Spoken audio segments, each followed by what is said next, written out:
Irmãos amados, é um privilégio imenso estar com vocês.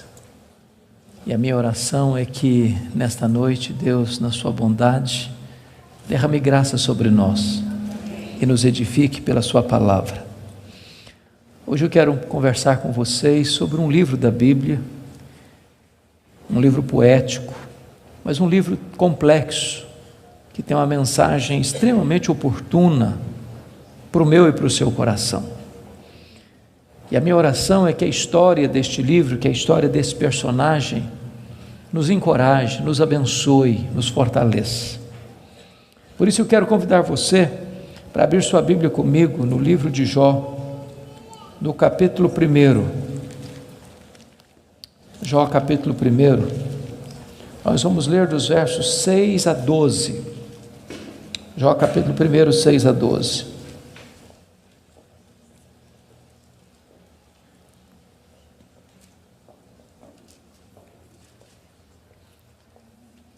Está escrito: num dia em que os filhos de Deus vieram apresentar-se perante o Senhor, veio também Satanás entre eles. Então perguntou o Senhor a Satanás: de onde vens? Satanás respondeu ao Senhor e disse: de rodear a terra e passear por ela. Perguntou ainda o Senhor a Satanás: observaste o meu servo Jó? Porque ninguém é na terra semelhante a ele, homem íntegro e reto, temente a Deus e que se desvia do mal. Então respondeu Satanás ao Senhor: porventura Jó debalde ou inutilmente teme a Deus? Acaso não cercaste com sebe a ele, a sua casa e a tudo quanto tem?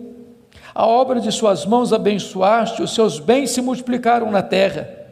Estende, porém, a tua mão e toca-lhe em tudo quanto tem, e verás se não blasfema contra ti na tua face. Disse o Senhor a Satanás: eis que tudo quanto ele tem está em teu poder, somente contra ele não estendas a tua mão. E Satanás saiu da presença do Senhor. Agora capítulo 2, versos de 1 a 6. Num dia em que os filhos de Deus vieram apresentar-se perante o Senhor, veio também Satanás entre eles apresentar-se perante o Senhor. Então o Senhor disse a Satanás: de onde vens? Respondeu Satanás ao Senhor e disse: de rodear a terra e passear por ela. Perguntou o Senhor a Satanás: observaste o meu servo Jó? Porque ninguém é na terra semelhante a ele, homem íntegro e reto, temente a Deus e que se desvia do mal. Ele conserva a sua integridade, embora me incitasses contra ele para o consumir sem causa. Então Satanás respondeu ao Senhor: pele por pele, tudo que o homem tem dará pela sua vida. Estende, porém, a tua mão e toca-lhe nos ossos e na carne, e verás se não blasfema contra ti na tua face.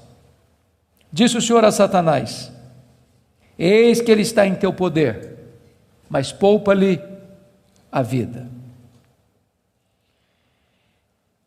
Irmãos, esse texto registra este episódio da reunião de Deus com seus filhos.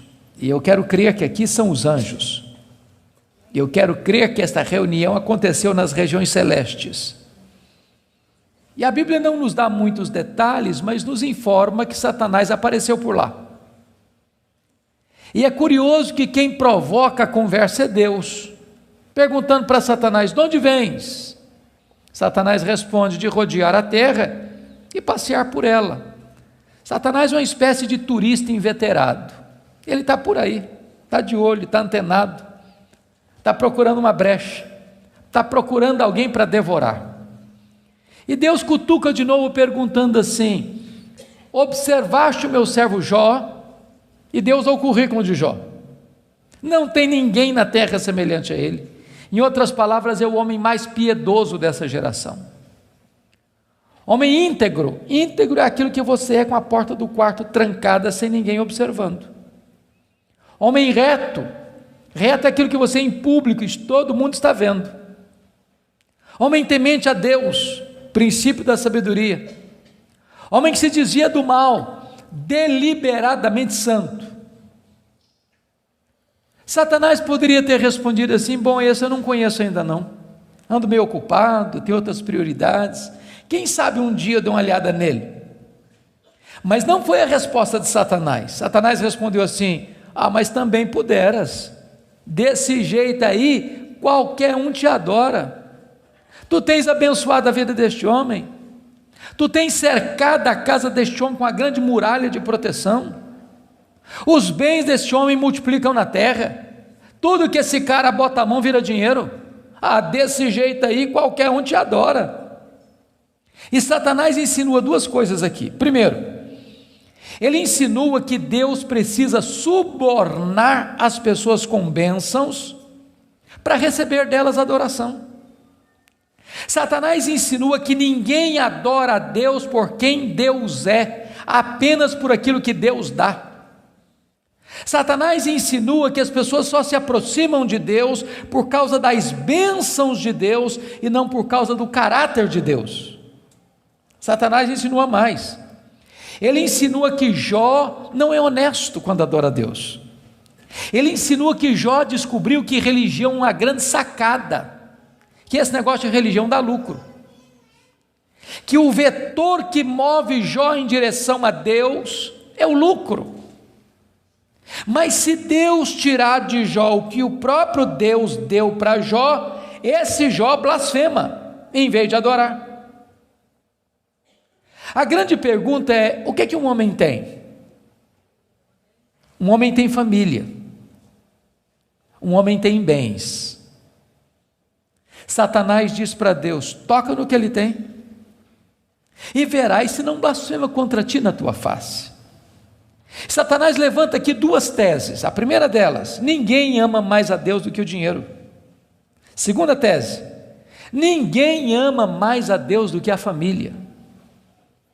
Sem que Jó soubesse, Deus constitui Jó em seu advogado na terra e coloca nas mãos de Jó a defesa da sua reputação e diz para Satanás: pode tocar no que ele tem, só não podes tocar na sua vida.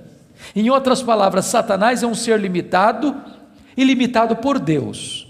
Ele só pode ir até onde Deus o permite ir e nem 1 centímetro a mais. Nas palavras de Martinho Lutero, Satanás é um cachorro na coleira de Deus.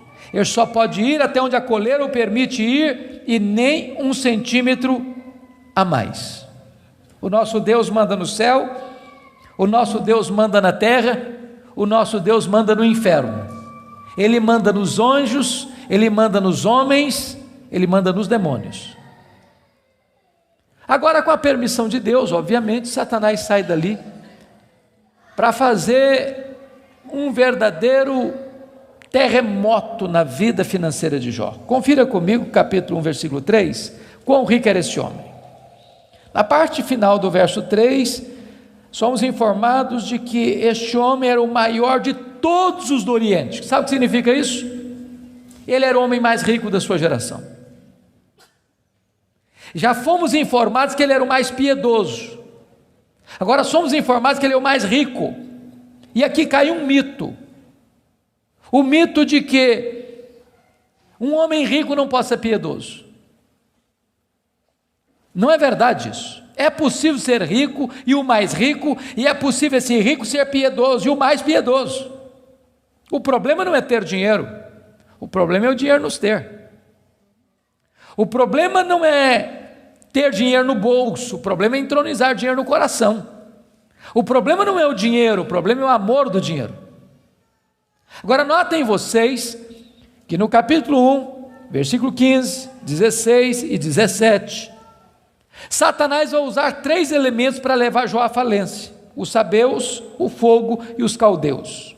E não foi numa semana, num mês, num ano, numa década. Foi num único dia que o homem mais rico da sua geração entra em colapso financeiro, vai à falência.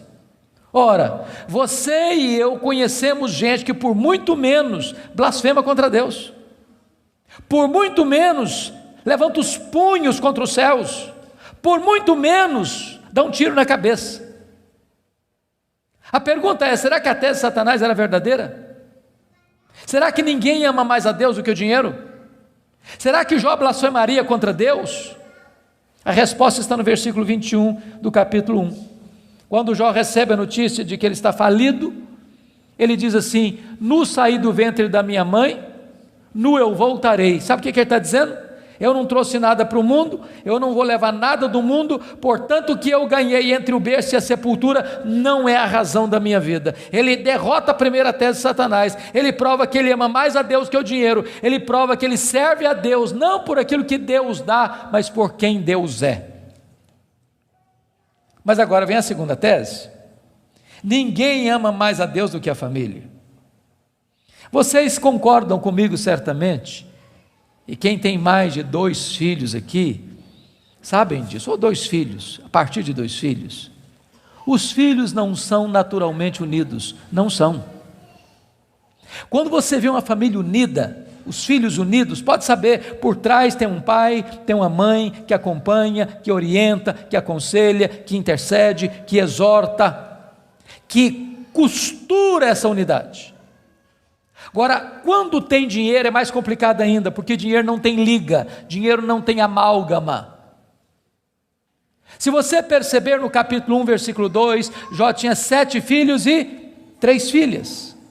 E você nota que os filhos de Jó eram unidos, caminhavam juntos, celebravam juntos, festejavam juntos. Mas por que esses filhos são unidos? Capítulo 1, versículo 5 responde: porque Jó era um pai que orava pelos filhos, já era um pai que chamava os filhos para exortá-los, já era um pai que levantava sacrifícios em favor dos seus filhos. Ele estava preocupado com a salvação deles, com a santificação deles, com a piedade deles. E a preocupação de Jó não era apenas com a reputação dos filhos, que eles pecassem contra Deus no seu coração. Jó estava mais preocupado com a glória de Deus do que com a reputação dos filhos.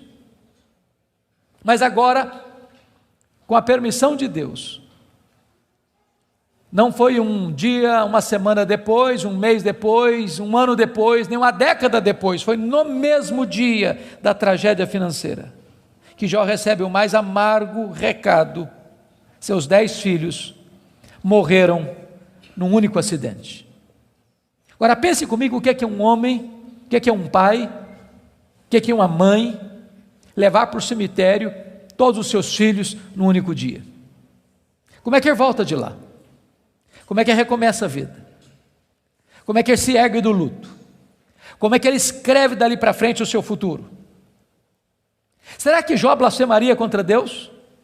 Será que de fato ninguém ama mais a Deus do que a família? Será que a tese de Satanás era verdadeira? A resposta está no capítulo 1, versículo 20. Quando Jó recebe a notícia dessa tragédia, diz a Bíblia que ele rasga o seu manto, que ele raspa a cabeça, que ele se prostra, que ele adora, e ele diz: o Senhor Deus deu, o Senhor Deus tomou, bendito seja o nome do Senhor. Ele derrota aqui a segunda tese de Satanás. Ele prova que ele ama mais a Deus do que a família. Ele prova que ele serve a Deus não pela bênção de Deus, mas pelo caráter de Deus, não por aquilo que Deus dá, mas por quem Deus é. Mas aí vem o capítulo 2. E no capítulo 2, mais uma vez os filhos de Deus se reúnem. E eu quero crer que os anjos, eu quero crer que nas regiões celestes. E mais uma vez Satanás aparece por lá. E é curioso que Deus é quem provoca a conversa de novo, perguntando para ele: de onde vens? Satanás responde: de rodear a terra e passear por ela. Sabe o que ele está dizendo? Não mudei minha agenda, estou fazendo o que eu sempre fiz, eu estou por aí, eu estou de olho, estou antenado, estou vivo e ativo no planeta Terra, estou procurando uma brecha, estou procurando alguém para devorar. E Deus cutuca outra vez, perguntando assim: observaste o meu servo Jó? E Deus dá o currículo de Jó sem alterar uma vírgula: não tem ninguém na terra semelhante a ele, homem íntegro, reto, temente a Deus, que se desvia do mal. Me incitasses contra ele sem causa para o destruir, mas ele permanece íntegro. Sabe o que Deus está dizendo? Satanás, suas teses são mentirosas, suas teses são falsas. Jó provou que me ama mais do que o dinheiro, mais do que a família. Jó provou que me ama não por aquilo que eu dou para ele, mas por quem eu sou. Aí Satanás levanta a terceira tese: pele por pele, e tudo que o homem tem dará pela sua vida. Toca-lhe nos ossos, toca-lhe na carne, e verás se não blasfema contra ti na tua face. A terceira tese de Satanás é essa: ninguém ama mais a Deus do que a si mesmo. Sem que Jó soubesse, Deus constitui Jó em seu advogado na terra e coloca nas mãos de Jó a defesa da sua reputação e diz para Satanás: pode tocar nos ossos dele, pode tocar na carne dele, só não podes tirar a vida dele. Satanás é um ser limitado e limitado por Deus. Ele só pode ir até onde Deus o permite ir e nem um centímetro a mais. Mas com a permissão de Deus, Satanás sai dali para colocar uma doença maligna em Jó, ferida do alto da cabeça à planta dos pés. E eu imagino essa cena: Jó está falido, Jó está enlutado, e agora o seu corpo começa a ficar chagado, feridas vão arrebentando por todo o seu corpo, seu corpo fica cheio de pus, sua pele vai ficando necrosada, ele vai ficando mal cheiroso, ele é uma chaga viva, ele é um aborto vivo. E diz a Bíblia que outras bolhas vão se formando, e ele precisa pegar um caco, talvez de telha, para raspar a sua pele necrosada.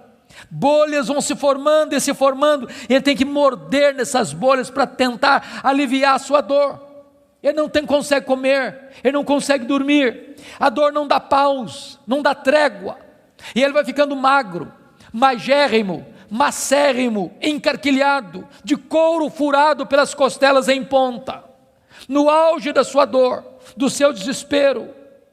A sua mulher olha para ele, um espectro humano, uma chaga viva, se revolta contra Deus e diz: ainda conservas a tua integridade, Jó? Amaldiçoa o teu Deus e morre.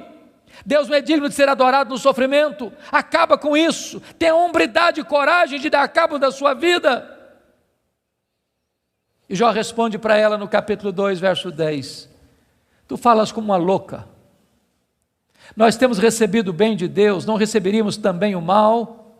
Em tudo isso, diz o texto, Jó não pecou contra Deus com os seus lábios. Ele derrota aqui a terceira tese de Satanás. Ele provou que amava mais a Deus do que a si mesmo. Ele provou que ele servia a Deus não por aquilo que Deus dá, mas por quem Deus é. Mas confira comigo capítulo 2, versículo 11. Aí vieram os amigos. Ele faz Bildade e Zofar. Combinaram ir juntamente condoer-se de Jó, para consolá-lo. Diz o verso 12 que eles levantaram de longe os olhos, não reconheceram Jó. Eles ergueram a voz e choraram, cada um rasgou o seu manto, lançou pó sobre a cabeça. Sentaram-se com Jó na terra 7 dias e 7 noites. Nenhum lhe dizia palavra alguma, pois viam que a dor de Jó era muito grande. E eu quero fazer uma pergunta para você: esses homens eram amigos de Jó? Esses homens eram amigos de Jó? É claro que eram. É claro que eram. Qual foi o problema desses homens? O problema desses homens é que num dado momento eles começaram, entre aspas, a fazer teologia. Eles começaram a lucubrar. Eles começaram a desenvolver uma espécie de lógica simples. E a lógica deles era essa: toda causa tem um efeito e todo efeito tem uma causa. Eles pensaram: para Jó estar sofrendo, ele deve ter feito coisa errada. Mas para ele estar sofrendo muito, ele deve ter feito muita coisa errada. Mas eles não só pensaram, eles falaram. Mas eles não só falaram, eles falaram para Jó. E eles assacaram contra Jó os mais pesados libelos acusatórios.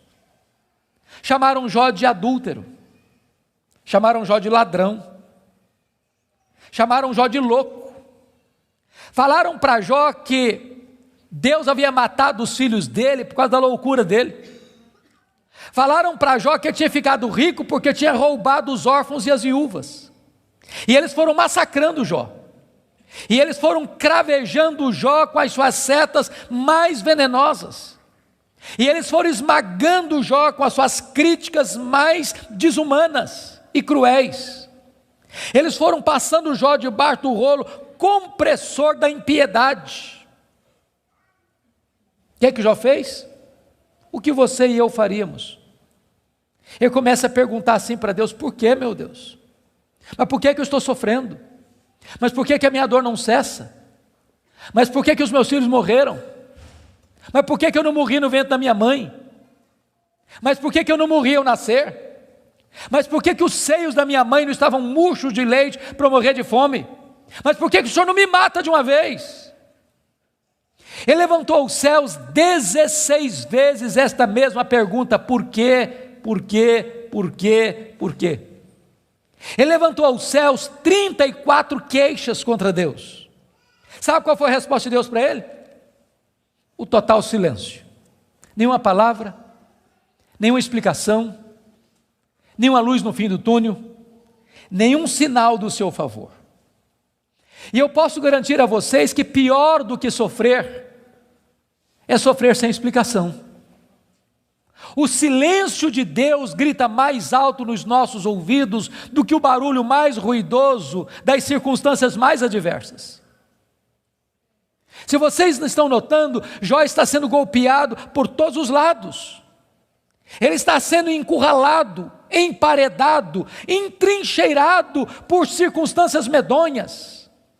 Ele está sendo golpeado nas 5 áreas mais importantes da vida. Por exemplo, área financeira. O homem mais rico vai à falência. Segundo, a saúde. Um homem saudável vira uma chaga aberta. Terceiro, o casamento.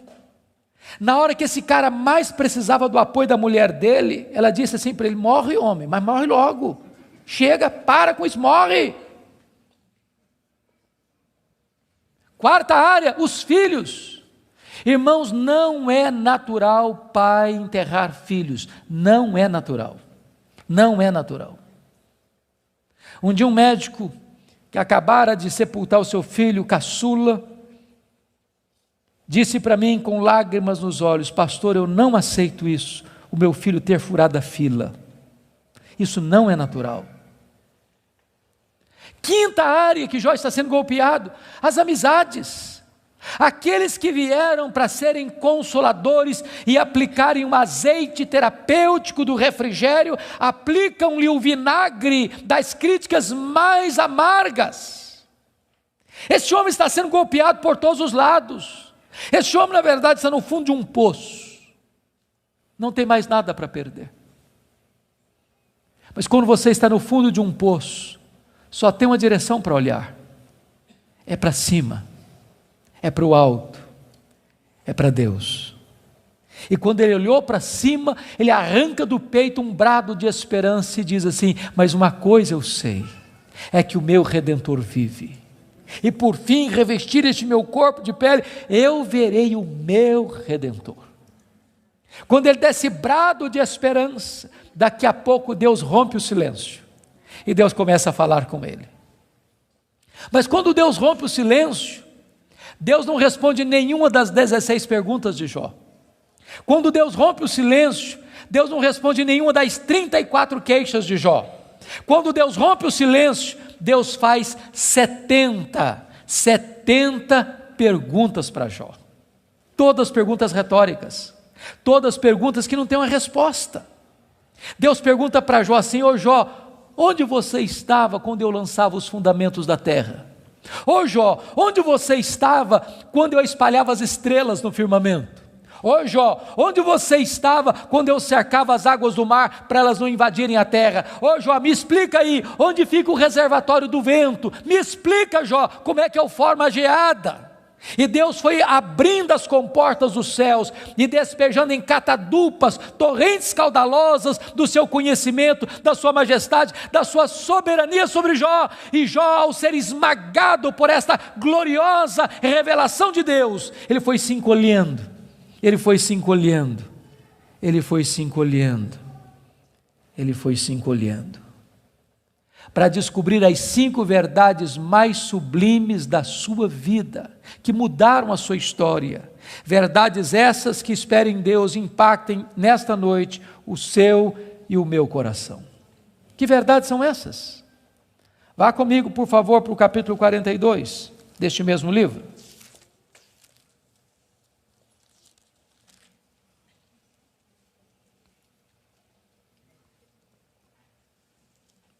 A primeira verdade que mudou a história de Jó, irmãos, está aqui no capítulo 42, versículo 1 e versículo 2.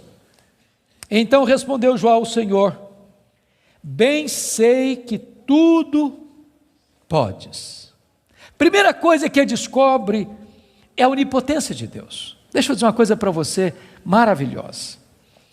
Você e eu temos impossibilidades intransponíveis. Intransponíveis. Eu gosto muito de ler. Procuro visitar uma livraria pelo menos uma vez por semana, para ver o que está saindo. Você sabe que no Brasil e no mundo, os 2 tipos de livros que mais são publicados, primeiro são livros de autoajuda. Depois, livros que ensinam você a ficar rico rápido. São os livros que mais são publicados. Toda semana tem livro novo nessa área. E esses livros dizem assim para você: você tem a força, você é capaz, você tem o poder, você é um gigante, há poder nas suas palavras, basta você fazer cócega no seu interior e levantar-se-á daí um gigante. Sabe o que a Bíblia diz? Exatamente o contrário disso. A Bíblia diz que você e eu somos fracos, mas muito fracos. Por exemplo, nós temos fraquezas físicas. Hoje, gente, gostando ou não, querendo ou não, o tempo vai esculpindo algumas rugas no nosso rosto, indisfarçáveis. De vez em quando um cosmético ajuda. Daqui a pouco uma cirurgia plástica dá uma boa melhorada. Mas chega uma hora que nem Pitangui e a sua equipe dão mais jeito. As pernas ficam bambas, os joelhos trôpegos, as mãos descaídas, os olhos embaçados, e diz os entendidos que cada fio de cabelo branco que brota na sua cabeça é a morte chamando você para um duelo. E eu acho até um exército acampado ao meu redor. Nós temos fraquezas físicas. Nós temos fraquezas emocionais, irmãos. Quantas vezes você e eu, nas noites mais tenebrosas da nossa alma, já gememos, já choramos, desesperados, dizendo: meu Deus, eu não aguento mais, eu não aguento mais. Temos fraquezas emocionais. Nós temos fraquezas morais. Quantas vezes você já orou a Deus com sinceridade de coração, dizendo: Deus, eu não quero mais cometer esse erro, Deus, eu não quero mais transgredir e cair nesse mesmo pecado, Deus, eu não quero mais reincidir nesse erro, e daqui a pouco você se flagra cometendo o mesmo erro, o mesmo pecado. Não é porque faltou para você sinceridade, não, faltou para você poder. Temos fraquezas morais. Nós temos fraquezas espirituais. Nós somos um ser ambíguo, nós somos um ser contraditório, nós somos um ser paradoxal. Há uma esquizofrenia enfiada dentro de nós. O bem que nós queremos fazer, nós não o fazemos. O mal que não queremos, esse praticamos. Somos fracos. Mas é tão bom você saber que o seu Deus tudo pode. Não há impossíveis para Ele, não há doença incurável para Ele, não há vida irrecuperável para Ele, não há casamento sem solução para Ele, não há causa perdida para Ele. Ele pode tudo quanto Ele quer. Ele é o todo-poderoso Deus. A grande pergunta, portanto, é esta: quem é o seu Deus? Quão grande é o seu Deus? Quão majestoso é o seu Deus? A W. Tozer, um dos mais importantes escritores do século passado, ele diz que o maior problema da igreja é que ela passa a maior parte do tempo tomando o seu próprio pulso e olhando para o seu próprio umbigo. Quando na verdade o nosso principal propósito deveria ser de conhecer a Deus. Porque Daniel 11:32 diz que aquele que conhece a Deus é um povo forte e ativo. Quem é o seu Deus? Quão grande é o seu Deus? Quão majestoso é o seu Deus? Quando o profeta Isaías estava escrevendo o seu livro, e agora nós sabemos no capítulo 40, ele diz que o meu Deus, diz Isaías, é aquele que mede as águas na concha da sua mão. Pense comigo no Pacífico, no Atlântico, no Índico, no Mediterrâneo, nos rios, nos mares. Deus mede as águas na concha da sua mão. Vá ao Atlântico, tente esvaziá-lo com um baldinho, veja quanto tempo você vai levar. Diz: o meu Deus é aquele que pesa o pó das montanhas em balança de precisão, como se estivesse pesando partículas de ouro.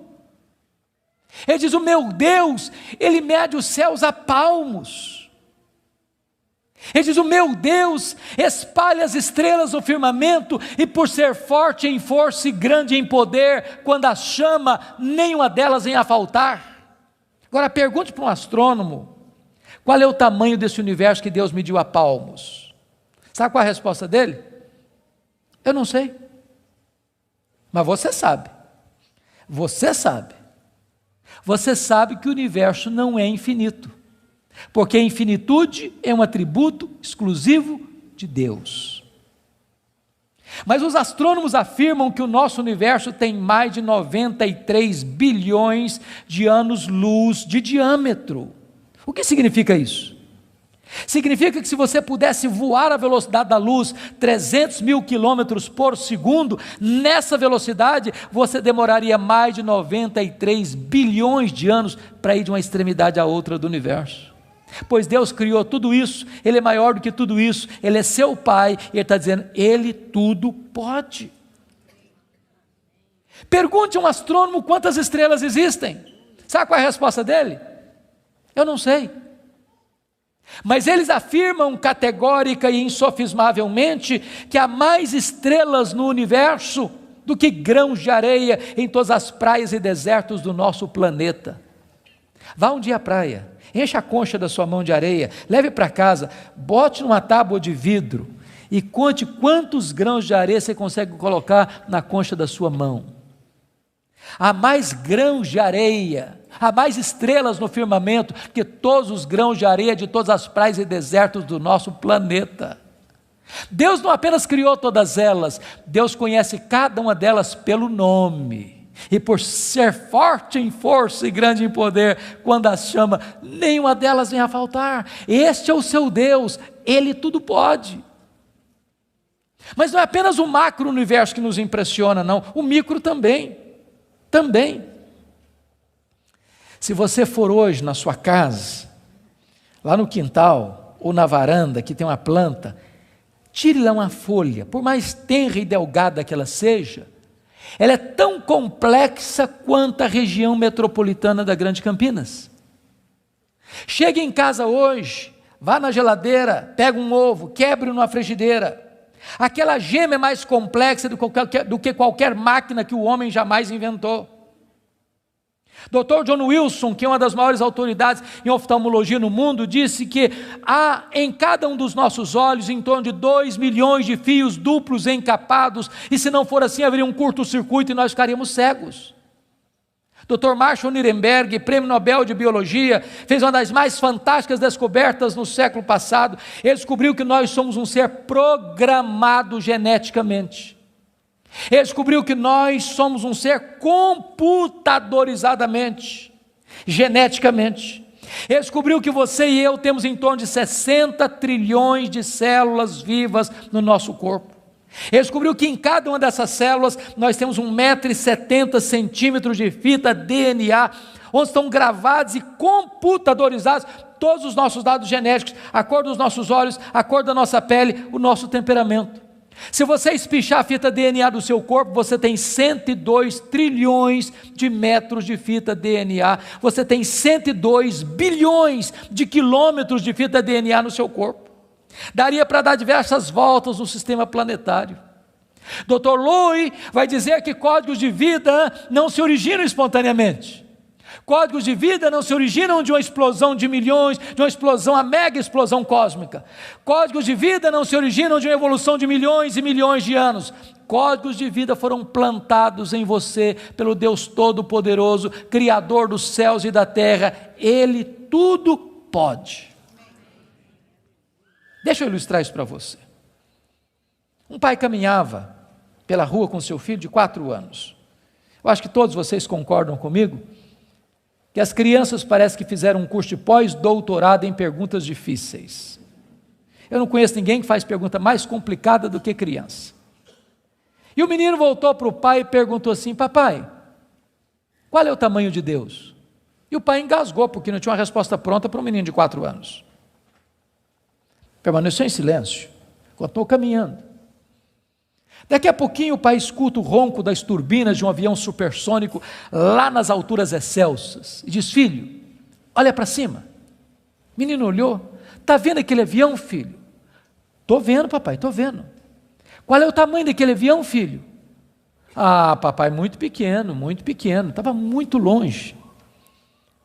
O pai pegou o menino pelo braço, levou no aeroporto. Lá tinha um jumbão de mais de 400 passageiros estacionado. O pai chegou bem próximo e disse: filho, está vendo esse avião? Estou, papai, estou vendo. Qual é o tamanho desse avião, meu filho? Ih, papai, mas grande, muito grande. O pai disse: filho, Deus é do mesmo jeito. Quando você está longe de Deus, meu filho, Deus parece pequeno para você. Aí seus problemas ficam enormes. Mas quando você está perto de Deus, meu filho, Deus é grande para você. Aí os seus problemas ficam pequenos. Agora eu sei que tudo podes.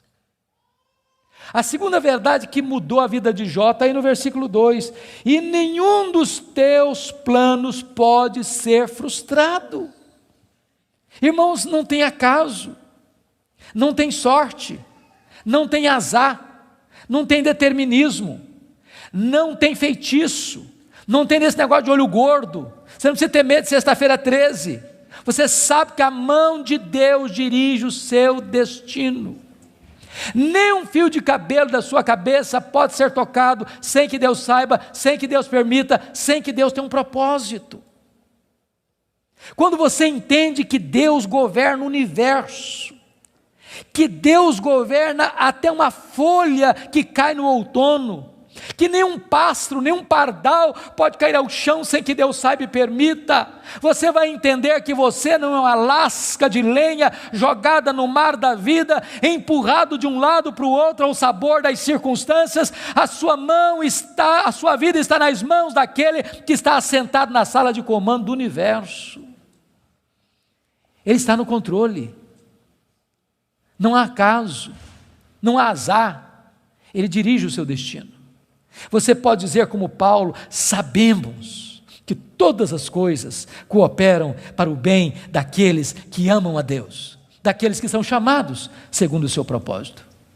A terceira verdade que mudou a vida de Jó está aí no versículo 3, confira comigo. Ele diz assim: na verdade eu falei do que eu não entendia, coisas maravilhosas demais para mim. Ele reconhece a limitação do seu conhecimento. Mas para você entender isso aqui, eu lhe daria um conselho, se é que posso. Tira um sábado, tira um feriado, dá uma lida em Jó numa sentada só. Você vai descobrir coisa maravilhosa. Você vai descobrir que Jó, ao longo do livro, fez 3 coisas. Ele perguntou, ele se queixou e ele se defendeu. 3 coisas que ele fez. E você sabe disso, quando a gente está machucado, quando a gente está ferido, quando a gente está se sentindo injustiçado, sabe o que a gente faz? A gente fala, se defende, e às vezes quando a gente está sofrido demais, machucado demais, doído demais, a gente fala muita coisa sem entender. Quando Deus despeja a glória dele em cima de Jó, Jó bota a mão na boca e diz: meu Deus, quanta coisa que eu falei sem entender. Sabe o que eu aprendo com isso? Quando você encontrar alguém que parece sabichão demais, que sabe demais, que fica arrotando em cima de você conhecimento demais. Você está perto de uma pessoa que sabe quase nada. Que quem sabe, sabe que não sabe. Quanto mais você sabe que você não sabe, porque o que você não sabe é muito mais do que o que você sabe. Portanto, quem sabe, não estufa o peito, não fica empavonado. Não dá para ficar na presença do Todo-Poderoso Deus com soberba, com altivez, com arrogância. Jó começa a entender que Deus é Deus e Ele é homem. A quarta verdade que mudou a vida de Jó está no versículo 5, confira comigo. Ele reconhece o seu limitado conhecimento de Deus e diz assim: eu te conheci só de ouvir, mas agora os meus olhos te veem. Eu não sei se vocês entram em crise com esse versículo, eu entro. Sabe por que eu entro em crise com esse versículo? Porque eu não consigo conciliar 42:5 com 1:8. Lá no capítulo 1, versículo 8, Deus disse acerca dele: não tem ninguém na terra parecido com ele. Homem íntegro, reto, temente a Deus, que se desvia do mal. Aqui não é bajulação de um amigo rasgador de seda. Quem está falando isso acerca de Jó é Deus. É Deus quem está dizendo que esse cara é o homem mais piedoso da sua geração. E Deus não tem uma opinião a nosso respeito, Deus tem um diagnóstico. Agora, como é que esse homem que Deus diz que é o cara mais piedoso da sua geração, vem me fazer uma confissão dessa? Ah, Deus, eu te conheci só de ouvir, mas agora os meus olhos te veem. Parece contraditório. Mas para explicar isso, deixa-me fazer uma outra pergunta. Você conhece a Deus? Você conhece a Deus? Quanto você conhece? Quanto? Quanto você conhece a Deus? Deixa eu ilustrar. Havia um cidadão que nunca tinha visto o mar. Um dia ele fez uma viagem para o litoral e quando ele viu o mar, ele exclamou de toda a sua alma: agora eu conheço o mar. Aproxima-se dele um marujo, com a pele tostada de sol e sal, por viver nas procelas do mar, e disse assim: eu também conheço o mar. Qual a diferença entre eles? Você conhece a Deus? Quanto você conhece a Deus? Por exemplo, João 17,3 diz assim: e a vida eterna é esta, conhecer a Deus e a Jesus Cristo a quem enviaste. Sabe o que é a essência da vida eterna? É conhecer a Deus. Sabe o que você vai fazer no céu depois que você tiver 1000 anos lá na glória? Você vai estar conhecendo a Deus. Sabe o que você vai estar fazendo no céu depois que você tiver 1 milhão de anos lá na glória? Você vai estar conhecendo a Deus. Sabe o que você vai estar fazendo no céu depois que você tiver 1 bilhão de anos lá na glória? Você vai estar conhecendo a Deus. Nem toda a eternidade será suficiente para você esgotar o conhecimento de Deus, porque Deus é inesgotável em seu ser. Às vezes a gente pensa que o céu vai ser monótono. Há poucos dias um adolescente se aproximou de mim e disse assim: pastor, eu não quero ir para o céu não. Eu falei: você está ficando maluca, menina? Não, não quero ir não. Eu falei: mas então me explica esse negócio aí, ué. Ela me diz: ah, pastor, a ideia de céu que eu tenho é que eu vou estar sentado numa nuvem branca, com a harpa na mão, cantando, cantando, cantando, cantando. Ah, não aguento essa vida inteira não. Ah, não, eu quero coisa diferente para a minha vida. Deixa eu dizer para você, o céu é dinâmico. Nós vamos conhecer a Deus, nós vamos amar a Deus, nós vamos fruir a Deus, nós vamos glorificar a Deus. E se você não gosta de trabalhar, você está encrencado, porque nós vamos servir a Deus. Agora pense comigo nessa tese. Parece-me que foi Albert Einstein quem disse isso. Neste corpo nosso que fica cansado, velho, enrugado e caquético, a gente faz coisas tão lindas. E dizer que nós não usamos nem 10% do nosso potencial. Agora pense comigo um corpo 100% turbinado pela glória de Deus. Imortal, incorruptível, poderoso, glorioso, espiritual, celestial, semelhante ao corpo da glória do Senhor Jesus. O que não vamos poder fazer? Já pensou nisso? Por exemplo, quando Jesus ressuscitou com o corpo de glória, ele entrava numa casa com a porta fechada sem precisar abrir a porta. Quando Jesus ressuscitou com o seu corpo de glória, ele saía de Jerusalém, aparecia lá na Galileia, mais de 100 quilômetros, sem precisar percorrer o trecho. Quando Jesus ressuscitou com o corpo de glória, ele foi assunto aos céus, levado entre nuvens. Eu pergunto para você agora, com que velocidade Jesus voltou para o céu? Velocidade da luz? 300 mil quilômetros por segundo. Porque se Jesus voltou na velocidade da luz, 300 mil quilômetros por segundo, depois de 2000 anos, ele está logo ali na esquina ainda. Eu pergunto para você, com que velocidade um anjo vem do céu à terra? Com que velocidade?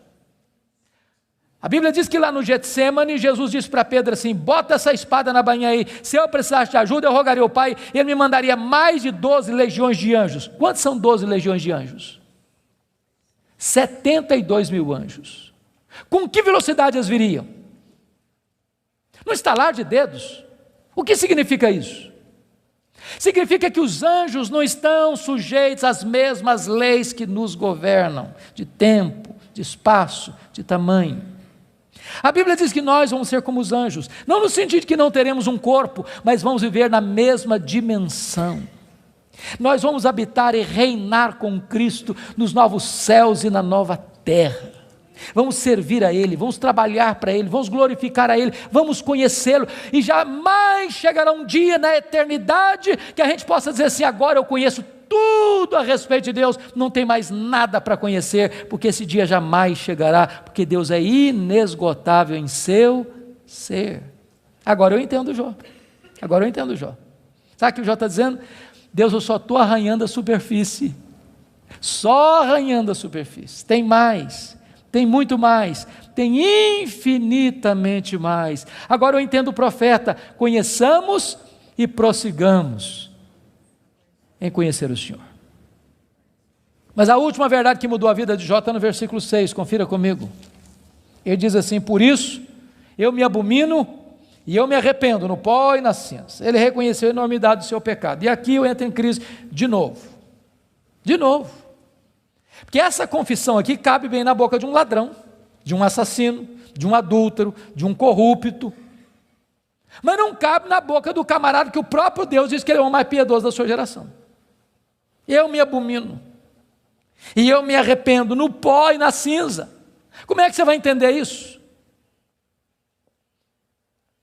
A grande questão aqui é a seguinte, irmãos, as pessoas que mais sofrem e lamentam os seus pecados não são as pessoas que mais pecam.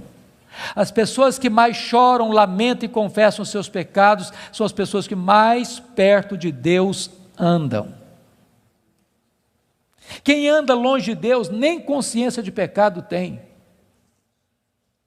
Eu estava pregando final do ano passado no Hospital Cruz Azul em São Paulo. E a Eleni Vassão, que é capelã, me disse, nós lidamos com uma situação muito triste, agora recente. Eu perguntei, o que foi, Eleni? O que aconteceu? Ela me disse que chega no hospital uma moça, com seus pais, com hemorragia muito severa. E quando o médico foi examinar aquela moça, o médico disse, essa menina acabou de ter um bebê. Essa moça acabou de ter um bebê. E a moça protestou, falou, não, o senhor está enganado, eu não estava grávida não. Os pais disseram, não, essa moça não estava grávida. E o médico radicalizou, pois essa moça acabou de ter um bebê. E a família inteira negou. E o médico radicalizou de novo, tragam-me o bebê, senão eu denuncio o fato à polícia. Daqui meia hora, chegou um bebê, morto, numa caixa de isopor. Ele disse, pastor, nenhum sintoma de culpa, nem nos pais, nem na moça, nenhum sofrimento.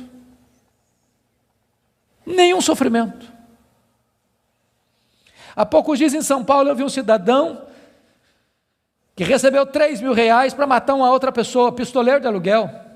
Ele nunca tinha visto aquele homem nunca tinha falado mal dele, nunca tinha feito mal para ele. Ele recebeu 3 mil reais, botou no bolso, foi lá, deu 5 tiros na pessoa, matou a pessoa, foi para casa, tomou um banho, jantou e dormiu. Nenhuma culpa. Mas quem anda na presença de Deus, aquele que é santo, santo, santo, não pode se aproximar dele sem dizer: ai de mim, Senhor, ai de mim, Senhor, eu estou perdido. Não pode se aproximar dele sem dizer: Senhor, eu me abomino no pó e na cinza, eu me arrependo, porque na presença desse Deus até os serafins cobrem o rosto. Então preste bem atenção nisso. Se você encontrar um crente que toda hora que ele falar com você, ele é o herói, ele tem uma história para contar, onde ele está na frente, onde ele sabe mais, onde ele é mais piedoso, onde ele sempre está contando os seus feitos, os seus prodígios, e enaltecendo a si mesmo, e batendo palmas para si mesmo, pode ter certeza, você está perto de alguém que está longe de Deus. Porque é impossível estar na presença de Deus sem dizer: ai de mim, Senhor, ai de mim, Senhor, ai de mim, Senhor. Agora eu não sei se você já parou para perguntar por que Deus restaurou a sorte de Jó, versículo 10, quando ele orava para os seus amigos. Já perguntou isso?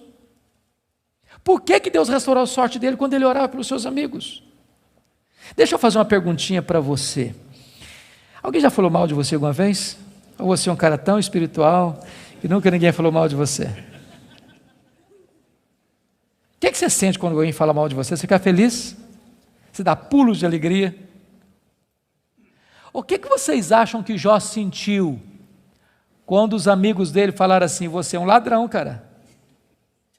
Ô Jó, você é adúltero. Sabe por que você está rico assim? Que você ficou rico, cara? Você roubou as viúvas, roubou os órfãos. Ô Jó, sabe por que você enterrou aqueles meninos? Você é louco, Deus pesou a mão sobre você, porque você é louco, por isso que os meninos morreram, além de enterrar os filhos, ainda recebe a culpa. O que vocês acham que Jó sentiu, irmãos? Sabe o que ele fez? Ele se defendeu, mas quem se defende, sabe o que tem às vezes no coração? Dor, mágoa, ressentimento. Sabe o que Deus está falando para esse homem ser restaurado? Deus está dizendo: meu filho, saia desta arena da autodefesa e entre na brecha da intercessão. Porque enquanto você se defende e tem mágoa, mas você não consegue orar por alguém e ter mágoa desse alguém ao mesmo tempo. Quando você ora por alguém, a oração restaura você e restaura as pessoas pelas quais você ora. Enquanto Jó orava, Deus restaurou a sua sorte. Satanás tentou destruir as 5 áreas da vida de Jó, pois essas mesmas 5 áreas Deus restaurou uma a uma. Primeira área que Deus restaurou, confira comigo, versículo 16, foi a saúde dele. Ele passou a ter mais 140 anos. Viu os filhos dos filhos até a 3ª e 4ª geração. Eu acho que não ficou nem cicatriz, nem sequela. Eu quero dizer para você que Deus está aqui nesta noite, Ele é o mesmo Deus, e Ele pode curar. Ele é o Deus que cura. A segunda área que Deus restaurou, amados irmãos, foi a área financeira. Confira o versículo 12. E é curioso que se você compara 1,3 com 42,12, ele recebeu tudo em dobro. Se já era o mais rico antes, agora ele é duplamente o mais rico. Eu quero dizer para você que Deus está aqui, Ele é o Deus da restituição. A terceira área que Deus restaurou foram os amigos. Confira comigo o versículo 8. E eu acho isso magnífico. Sabe por quê? Porque aqueles homens que cravejaram Jó com as suas críticas, Deus diz para eles assim: pois é, vocês lembram aquele cara que vocês criticaram? Vocês vão ter que ir nele, vocês vão ter que ir lá nele, para ele orar por vocês. Vocês lembram? Vocês falaram dele? Pois é, aquele cara é mais justo que vocês. Sabe o que Deus está fazendo aqui? Honrando Jó. Honrando Jó. Eu vou dizer uma frase aqui hoje, se vocês guardarem essa frase, eu me dou por satisfeito essa noite. É muito simples, mas é a síntese do que eu estou falando. Cuida da tua piedade, e Deus cuidará da tua reputação. Você não tem que se defender, você tem que orar, porque quando você ora, Deus defende você. Quando você leva Deus a sério, as pessoas que criticaram você vão ter que voltar a você e mudar de opinião a seu respeito. Deus restaurou Jó, Deus restaurou os amigos de Jó. A quarta área que Deus restaurou foi o casamento. Agora pense só um pouquinho comigo, só um pouquinho. Quando Jó estava numa magrela, A mulher dele disse assim: morre, homem, morre logo, cara, morre. Agora o Jó está curado, cheio da grana, no topo da pirâmide. Se fosse hoje, o que vocês acham que Jó faria?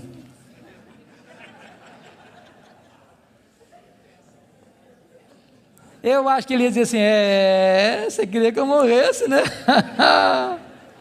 A fila andou, minha filha. Estou noutra. Irmãos queridos, Deus não faz a obra pela metade. Deus curou o coração da mulher dele, Deus curou o coração dele, Deus restaurou o casamento deles. Há poucos dias, chegou uma mulher para mim e disse assim: pastor, eu estou me divorciando. Eu tomei um susto, falei: mas divorciando? Falei: estou me divorciando. E eu perguntei: mas por quê? Ela olhou fundo nos meus olhos e disse: pastor, secou. Está claro? Vou precisar botar a legenda. E eu falei: secou, filha? Secou. Falei: então tem esperança. Mas como tem esperança? Minha filha, você não leu na Bíblia lá que a vara seca de Arão floresceu? Pois Deus faz o que está seco florescer.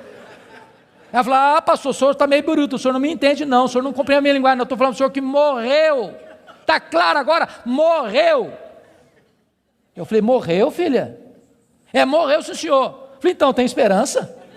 Ué, você não já leu na Bíblia que Jesus ressuscita os mortos? Pois Jesus ressuscita esse sentimento que está morto aí, ué. Pastor, o senhor está ficando biruto, o senhor não está me entendendo não, eu estou falando para o senhor que acabou, está claro agora, acabou. Falei: acabou, filha? Ué, então tem esperança. Ué, você não leu na Bíblia lá que Deus chama a existência as coisas que não existem? Deus pode chamar a existência o que não tem aí, ué. Você não vai divorciar essa semana não, nós vamos orar uma semana, daqui a semana você volta aqui. Passou uma semana, ela voltou. Falei: pastor, acabou a vontade de divorciar. Deus está mudando meu coração, estou animado e nós vamos continuar juntos. Deixa eu dizer uma coisa para você: Deus está aqui. E Deus é o Deus que restaura casamentos quebrados. Finalmente, a última área que Deus restaurou, com os filhos. Capítulo 1, versículo 2, quantos filhos Jó tinha? 10 filhos. 42, 13. Quantos filhos Jó vai ter agora? Quantos? 10. Aí vocês dizem: bom, então não foi tudo em dobro. Porque se ele tinha 10 e Deus deu tudo em dobro, quanto é que devia ter agora? 20. Então não foi tudo em dobro. Como é que a gente entende isso? Deixa eu dizer uma coisa para você, querido. Quando uma ovelha morre, você perde uma ovelha. Mas quando um filho morre, você não perde um filho. Como aquele pai que voltava do cemitério, e o amigo disse: meus sentimentos, eu soube que o senhor perdeu seu filho. Eu disse: não, eu não perdi meu filho. Você perde alguém quando você não sabe onde ele está. Eu sei onde está meu filho, eu sei com quem está meu filho está no céu, meu filho está com Jesus, eu não perdi o meu filho. Jó agora tem 10 filhos na terra, Jó agora tem 10 filhos no céu. Deus restaurou completamente.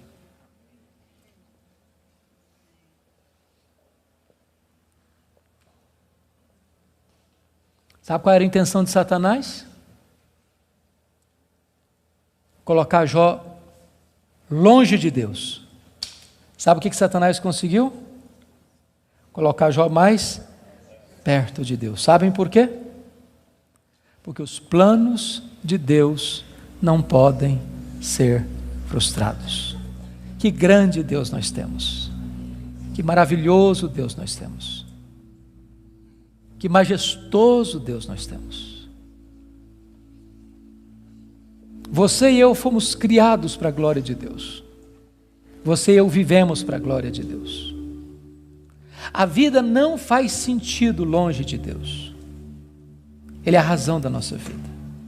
Ele é o nosso Criador, Ele é o nosso provedor, Ele é o nosso sustentador, Ele é o nosso consolador, Ele é o nosso restaurador, Ele é o nosso redentor, Ele é a nossa herança, Ele é a nossa paz, Ele é a nossa justiça, Ele é a nossa alegria, Ele é o nosso tesouro, Ele é tudo para nós.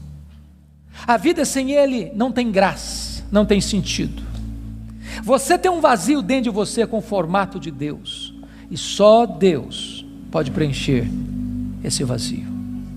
Adore este Deus, curve-se diante dEle, renda-se a Ele. Ele está no controle do universo, mas Ele está no controle da sua vida. Nada, nem ninguém pode frustrar o plano dEle na sua história, na sua vida. Eu quero orar por você nesta noite. Se você deseja que Deus se manifeste a você, e você quer colocar sua vida nas mãos dEle, onde você está, fique em pé. Eu quero orar em seu favor.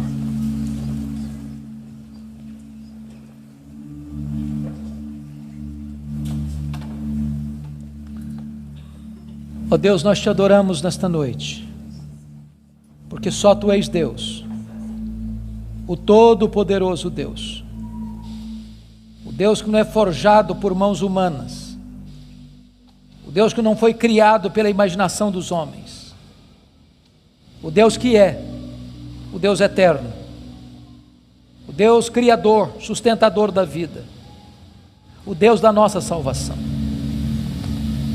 Tu estás aqui neste lugar, ó Deus, e nós te rogamos que Tu sondes os nossos corações, que Tu olhes para nós, que Tu nos visites, que Tu nos restaures. E se porventura entrou alguém aqui, Deus, sem Te conhecer como Deus pessoal, que esta seja a noite da reconciliação contigo, a noite da salvação, a noite da restauração.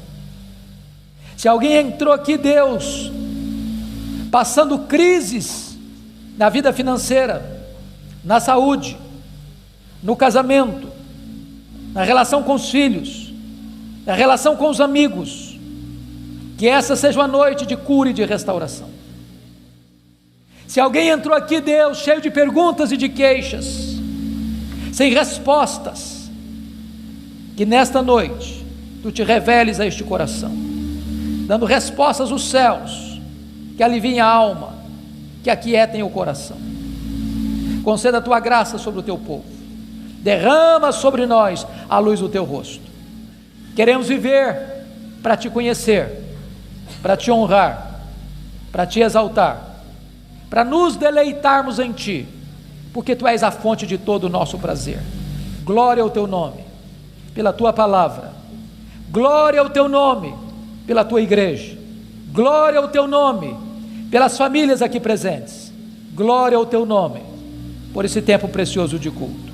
Nós Te adoramos, na pessoa do Teu Filho, nosso Redentor. Aleluia. Amém.